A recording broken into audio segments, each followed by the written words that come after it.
Hi everyone, my name is Oral. I'm an industrial engineering student at Bilkent University.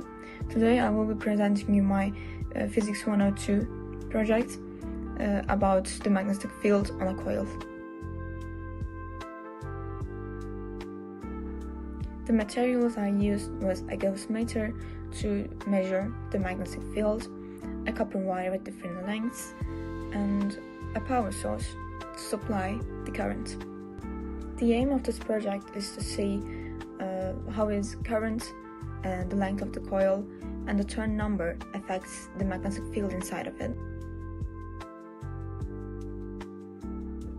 In the first part, I increased the current to 1, 2, 3, 4, and 5 amperes with the turn number 60 and the length of 4 centimeters. Then I used Gauss meter to measure the magnetic field.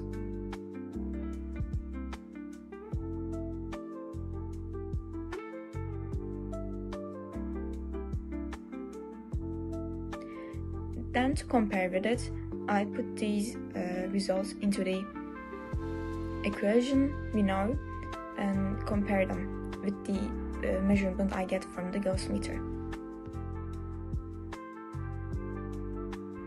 In the second part, I kept the current at 2 ampere and changed the turn numbers to 60, 50, 40, and 30 with their respective lengths, which is 4 cm, 3.5 cm, 3 cm, and 2.4 cm. Then I did the same using the Gauss meter. I measured the magnetic field, and with the theoretical magnetic field, I compared them.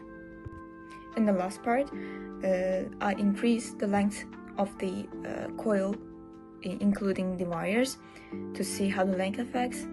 I increased them to 7 cm, 4.8 cm, 3.3 cm, and 4.1 cm. Then again, I measured the magnetic field.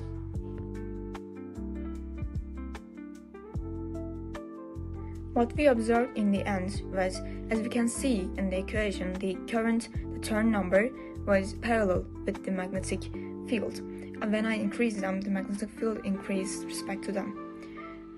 However, the length of the coil was not parallel with the magnetic field, because in the equation it's on the bottom right, and as we can see from the experiment's results, when I increased the length, the magnetic field actually decreased. Of course, as we can see from the tables I fill in, the theoretical and the measurement of the magnetic field was slightly different from each other. The reason was some possible errors, which can be me not perfectly turn the wires to the coil, me not being perfectly measure the Gauss meter right in the middle of the coil, or some possible mistakes in the materials I use, which is the power supply or the Gauss meter, or the environment we are in might be effective.